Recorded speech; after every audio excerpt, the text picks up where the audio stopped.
कहानी की शुरुआत में हमें एक फैमिली को दिखाया जाता है जो हंसी खुशी अपनी जिंदगी गुजार रहे होते हैं, लेकिन उन्हें पता नहीं था कि कुछ ही मिनट बाद उनके साथ कुछ ऐसा होने वाला है जिसके बारे में सोचने से भी डर लगता है। जब पति पत्नी अपने बातचीत में मसरूफ थे, तभी अचानक उन्हें बाहर से लोगों की चीखने चिल्लाने की आवाजें सुनाई देने लगती हैं। जब वो दोनों घर से बाहर निकले तो उन्होंने देखा कि बाहर लोगों के बीच हलचल मची हुई है। लोग अपने अपने घरों को छोड़कर भाग रहे थे, जैसे कुछ बड़ा होने जा रहा हो। जेसन और बेथ ने देखा कि हमारे पड़ोसी भी घबराए हुए जल्दी जल्दी अपना घर खाली कर रहे हैं। जेसन ने पड़ोसी से पूछा कि आखिर वजह क्या है, तुम लोग क्यों घर छोड़कर जा रहे हो?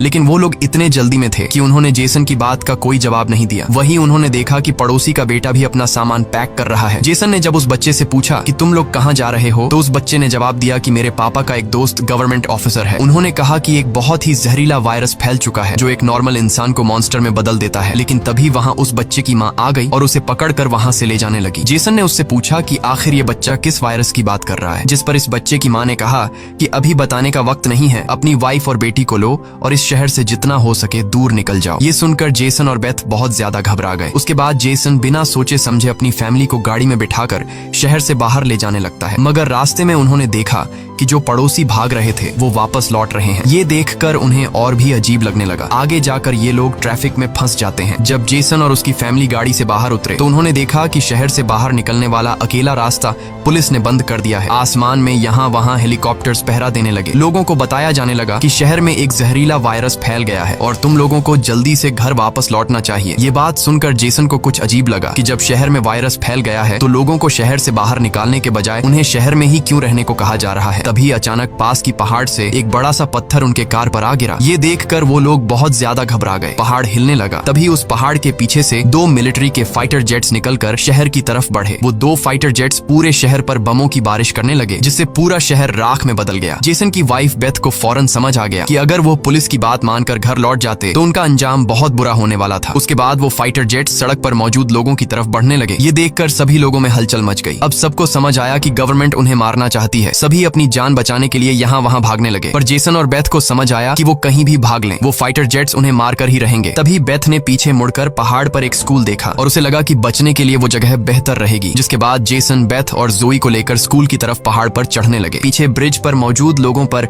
फाइटर जेट्स बम गिराने लगे। ये तीनों तेजी से दौड़ते हुए स्कूल तक पहुंच जाते हैं और खुशकिस्मती से वहां उन्हें एक टनल मिल जाता है और बम धमाके से कुछ ही सेकंड पहले वो जल्दी से उस टनल में घुस जाते हैं। जैसे ही बंकर का दरवाजा बंद हुआ, ऊपर एक जोरदार धमाका हुआ, लेकिन खुशकिस्मती से ये लोग बंकर के नीचे थे और इनकी जान बच गई। मगर इनके लिए हैरानी की बात ये थी कि आखिर ये कौन सा वायरस था कि गवर्नमेंट को शहर के सभी लोगों को मारना पड़ा। वो लोग कुछ भी नहीं समझ पा रहे थे। बस उन्हें ये पता चल चुका था कि अगर जिंदा रहना है तो चुपचाप बंकर में जिंदगी गुजारो। लेकिन इनके लिए परेशानी की बात ये थी कि आखिर ये लोग यहाँ कब तक जिंदगी गुजारेंगे और उन्हें पेट भरने के लिए खाने पीने का क्या करना होगा। अच्छी बात ये थी कि वहाँ ढेर सारा एक्सपायरी खाना रखा हुआ था जो 3 लोगों के लिए काफी लंबे समय तक चल सकता था। जेसन की वाइफ बेथ बहुत ज्यादा परेशान थी। वह अपनी बेटी जोई के बारे में सोचने लगती है कि अगर ये बीमार हो गई तब इसका क्या करेंगे। और बेथ दरवाजा बंद करते समय उसका हाथ भी लग गया था, जिसमें काफी गहरी चोट आई थी। वो दोनों इस बात को लेकर भी घबरा रहे थे कि कहीं इस जहरीले वायरस ने उनकी बॉडी पर भी अटैक न कर लिया हो। मगर अभी ये सोचने का वक्त नहीं था। उन्हें अब इस बंकर को सेफ बनाना था ताकि ऊपर बंकर का दरवाजा कोई खोल न सके। जेसन ने लोहे की जंजीर से बंकर का दरवाजा मजबूती से बंद कर दिया और तय किया कि अब उन्हें यहीं पर छिपकर जिंदगी गुजारनी है। लेकिन जमीन के नीचे रहने का जीवन आसान नहीं था। हर दिन वही एक जैसा खाना, पीने के लिए कीचड़ से भरा हुआ पानी और खाली समय में वह ताश खेलते। बाहर की दुनिया से उनका पूरी तरह से कनेक्शन कट चुका था। कई दिनों तक यहाँ रहने के बाद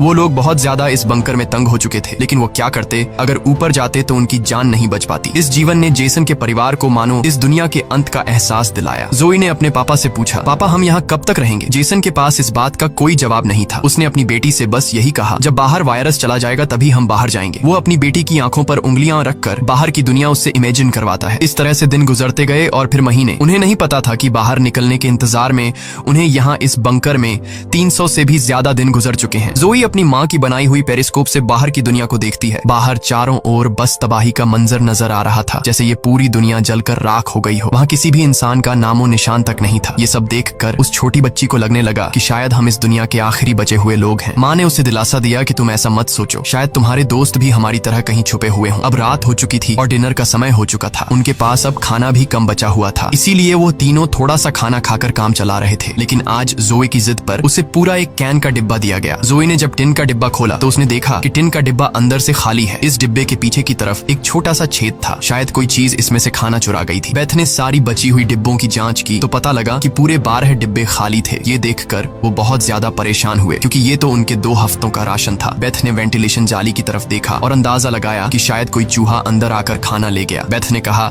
कि अगर ये चूहा है तो इसे जल्द मारना पड़ेगा, नहीं तो ये हमारा सारा खाना बर्बाद कर देगा। बेटी के उदास चेहरे को देख जेसन ने उसे दिलासा दिया कि छोटी छोटी बातों से परेशान मत हो, अगर खाना खत्म हो भी गया तो मैं ऊपर जाकर कुछ सामान ले आऊंगा। अगले दिन जब जोई अपनी माँ के साथ ब्लॉक्स में खेल रही थी तभी पीछे से हल्की सी आवाज आई। जोई ने जब पीछे मुड़कर देखा तो एक चूहा फिर से टिन फूड चुराने घुस आया था। इससे पहले कि वो चूहा भाग जाता, जोई ने फौरन अपने पेरेंट्स को बुलाया। आज उन्हें इस चूहे को हर हाल में मारना था। जेसन गुस्से में चाकू निकालकर उसे टुकड़े टुकड़े करने के लिए आगे बढ़ा, लेकिन वो छोटा सा चूहा बहुत तेज निकला। वो जेसन के वार से खुद को बचाते हुए निकल भागा और टेबल पर रखी लालटीन को भी गिरा दिया। जैसे ही वो अपने बिल में घुसने वाला था तभी बेथ ने अचानक झपटा मारा और चूहे को मार दिया। वो सब चूहे को मारने की खुशी मना रहे थे कि दूसरी तरफ लालटीन के गिरने से धीरे धीरे आग बढ़ने लगी। जेसन दौड़कर उस लालटेन को बंद करने लगा, लेकिन वो लालटेन बहुत गर्म था जिससे जेसन का हाथ जल गया और लालटीन का शीशा फटने पर पूरे टेबल में आग लग गई। बेथ ने पर्दा फाड़कर आग बुझाने की कोशिश की। जेसन ने नल से आधी बाल्टी पानी निकालकर उस आग पर डाला। जैसे तैसे करके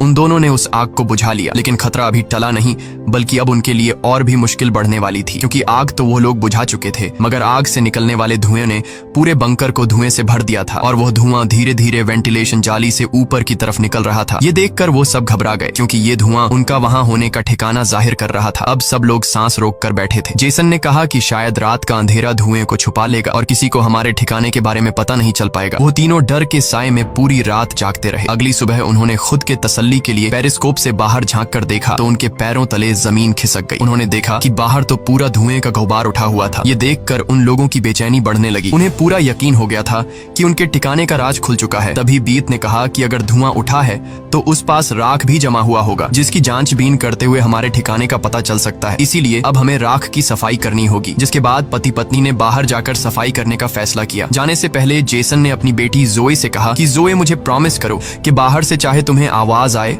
या फिर कुछ भी हो जाए, बस तुम्हें बाहर नहीं निकलना है। बेटी से वादा लेने के बाद उन्होंने दरवाजे की जंजीर खोली, बाहर की आवाजों को ध्यान से सुना और जब यकीन हुआ कि बाहर कोई भी नहीं है तब दोनों ने मिलकर बंकर का दरवाजा खोला और बाहर निकल गए। अब उनकी बेटी अकेली अंदर रह गई। वो अपने पेरेंट्स का इंतजार कर रही थी, लेकिन बहुत देर तक इंतजार करने के बाद भी जब उसके माता पिता वापस नहीं आए तो उसने स्टूल पर चढ़कर दूरबीन से बाहर के हालात देखने लगी। जल्द ही उसने देखा कि उसके माता पिता बंकर के दरवाजे को छुपाने की कोशिश कर रहे थे, लेकिन तभी जोए ने कुछ ऐसा देखा जिससे उसकी सांसें गले में अटक गईं। उसने देखा कि दूर जंगल में एक काली परछाई तेजी से उनकी तरफ बढ़ रही है। बच्ची ने जोर से चिल्लाकर पापा को पीछे देखने को कहा, लेकिन दूरी बहुत ज्यादा थी। उसके माता पिता सुन ही नहीं पाए। घबराहट में बच्ची अपने डर को भूल गई और सीढ़ी पर चढ़कर बंकर से बाहर निकल आई। बाहर आते ही उसे एहसास हुआ कि उसके माता पिता अब वहां नहीं थे। बच्ची ने बेचैनी में जोर जोर से अपने माता पिता को पुकारना शुरू किया। तभी पीछे से अचानक उसका मुंह किसी ने दबोच लिया। ये कोई और नहीं बल्कि उसकी माँ थी।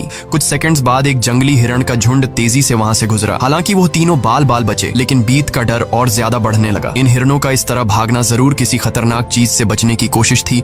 सबको खतरे का अंदाजा हुआ और वो तेजी से वापस बंकर की तरफ भागे और बंकर के अंदर घुस गए। जेसन ने लकड़ी की पट्टियों से बंकर का दरवाजा बंद किया और लोहे की जंजीर से उसे कसकर बांध लिया और सबको बिल्कुल खामोश रहने का कहा। तभी उन्होंने ऊपर से कदमों की धीमी आहट सुनी। ऐसा लग रहा था कि जैसे कोई बंकर के दरवाजे की तरफ आ रहा हो। वो कई मिनटों तक लगातार बंकर के ऊपर इधर उधर घूम रहा था। ये तीनों आहिस्ता कदमों से बंकर के दरवाजे से हटकर आगे की तरफ जाने लगे और शायद अब तक ऊपर जो भी था उससे भनक नहीं लगी थी कि नीचे बंकर में कोई है। डर के मारे जोए रोने लगी। बीत उसे चुप कराती है और कहती है कि अगर आवाज बाहर तक गई तो सब खत्म हो जाएगा। वो तीनों धीरे धीरे बंकर के दरवाजे से काफी आगे बढ़ चुके थे। वो बंकर के दरवाजे से इसलिए आगे बढ़ रहे थे कि अगर कोई ऊपर से बंकर का दरवाजा खोल भी दे तो नीचे उसे हम नजर नहीं आए। लेकिन तभी जोए ने जो गुड़िया हाथ में उठाई थी उसकी रस्सी एक स्क्रू में फंस गई। वह स्क्रू धीरे धीरे ढीला होने लगा। ये देखकर जेसन और बीत की सांसें अटक गई, क्योंकि वह रस्सी गुड़िया में लगी आवाज के स्विच से जुड़ी थी। इससे पहले कि वह कुछ कर पाते वह स्क्रू एक झटके से निकल गया और उसी पल तेजी से गुड़िया के अंदर से आवाजें आने लगी। जेसन ने फौरन उस गुड़िया को चीर डाला और उसके अंदर स्पीकर को तोड़ दिया, लेकिन अब बहुत देर हो चुकी थी। ऊपर जो चीज उनका पीछा कर रही थी उससे उनकी भनक लग चुकी थी। अचानक ऊपर से जोर की टक्कर की आवाज आई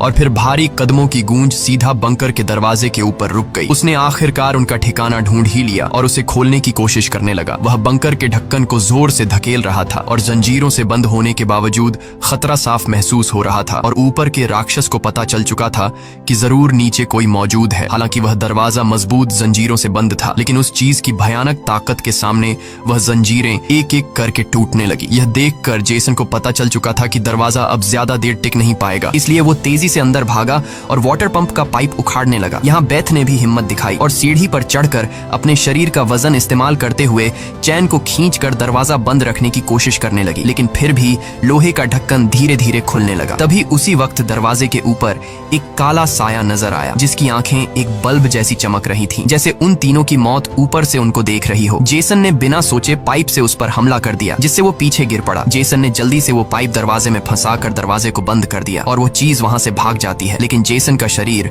अब भी बुरी तरह कांप रहा था। वह कभी सोच भी नहीं सकता था कि बाहर की दुनिया में न सिर्फ बेरहम सोल्जर्स थे, बल्कि खतरनाक राक्षस भी घूम रहे थे। वह पूरा परिवार सीढ़ियों के पास मायूस बैठ जाता है, क्योंकि अब उनका ठिकाना उजागर हो चुका था। अब किसी भी वक्त उन पर हमला हो सकता था और उन्हें इस बात का अंदाजा भी हो चुका था कि इस बार तो एक आया था, लेकिन अगली बार जब वो आएंगे तो उनकी तादाद काफी ज्यादा होगी और हम उनके सामने कुछ नहीं कर पाएंगे। थोड़ी देर बाद अचानक अलमारी हिलने लगी। जेसन और बेथ समझ गए कि उसने अपने बाकी साथियों को भी बुला लिया है। ऊपर से तेज कदमों की आवाजें सुनाई देने लगी, मानो हजारों जीव उनके सिर पर दौड़ रहे हों। फिर वह सभी बंकर के दरवाजे पर इकट्ठा हो गए। उनके डर से नीचे जेसन, बेथ और जोए कांप रहे थे। तभी उन्होंने अचानक एक जबरदस्त हमला शुरू कर दिया। इस बार की ताकत पहले से कहीं ज्यादा थी। मजबूत लोहे का दरवाजा टूटकर नीचे गिरा और बंकर के दरवाजे पर ढेर सारी आंखें चमकने लगी, जिसे वह लोग डर के मारे पीछे की तरफ भागने लगे, लेकिन वह राक्षस भी उनके पीछे चलते आ रहे थे। बेथ ने अपनी तेल की लैंप फेंक दी और उनके और अपने बीच पर्दे में आग लगा दी और अलमारी को पकड़कर दोनों ने उनके बीच रास्ते को ब्लॉक कर दिया। वह सभी तेजी से बंकर के अंदर की तरफ भागने लगे, पर वह लोग जानते थे कि यह सब उन्हें ज्यादा देर नहीं रोक सकते। उनके पास अब बचने का कोई रास्ता नहीं था। तभी बच्ची को जमीन की ओर खुलने वाला एक वेंटिलेशन दिखाई दिया। जेसन ने ताकत से उसे तोड़ा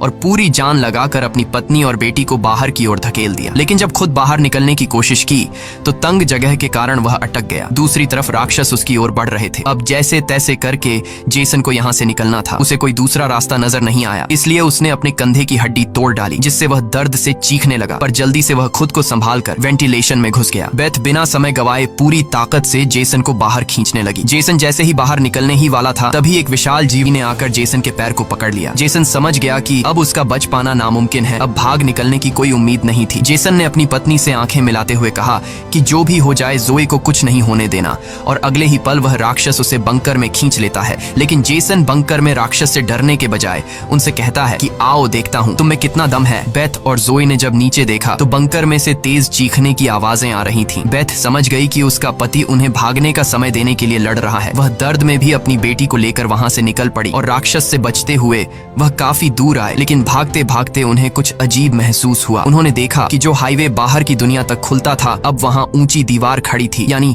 अब इस शहर से कोई भी बाहर नहीं निकल सकता है। तभी वहां हेलीकॉप्टर दूर से उड़ता हुआ आया। जब बेथ ने पीछे मुड़कर देखा तो वह एक आर्मी हेलीकॉप्टर था। वह हेलीकॉप्टर तेजी से उनके पास आकर उन पर अपनी तेज स्पॉटलाइट चमकाई। ये दोनों जैसे ही वहां से भागने वाले थे, तभी ऊपर से उन पर एक बड़ा जाल आ गिरा, जिसमें ये दोनों फंस गए। वह दोनों हर एक संभव तरीके से जाल से खुद को छुड़ाने की कोशिश करने लगी, लेकिन जाल ने इन दोनों को बुरी तरह से जकड़ लिया था। बेथ ने जाल की जाली के बीच से देखा कि कुछ हरी आंखों वाले काले साए उनके पास आ रहे हैं। तभी यहाँ हमें कहानी का असल राज मालूम हुआ। ये जो बंदूक थामे पीली आंखों वाले लोग जिसे हम राक्षस समझ रहे थे, ये असल में कोई एलियन या फिर वायरस से इन्फेक्टेड लोग नहीं थे, बल्कि ये तो मिलिट्री के सोल्जर्स थे जो गैस मास्क और नाइट विजन ग्लासेस लगाए हुए थे। वही आंखें जिसकी पीली चमक उन्हें किसी दूसरी दुनिया का दिखा रही थी। लेकिन सवाल आता है कि आखिर आर्मी वाले इन लोगों के जान के दुश्मन क्यों बने हुए थे? ये सारा राज आपको आगे की थोड़ी सी बची हुई स्टोरी में मालूम पड़ जाएगा। अब बेथ और जोए दोनों इन सोल्जर्स के कंट्रोल में थे। इनमें से एक सोल्जर ने एक बड़ी सी इंजेक्शन निकाली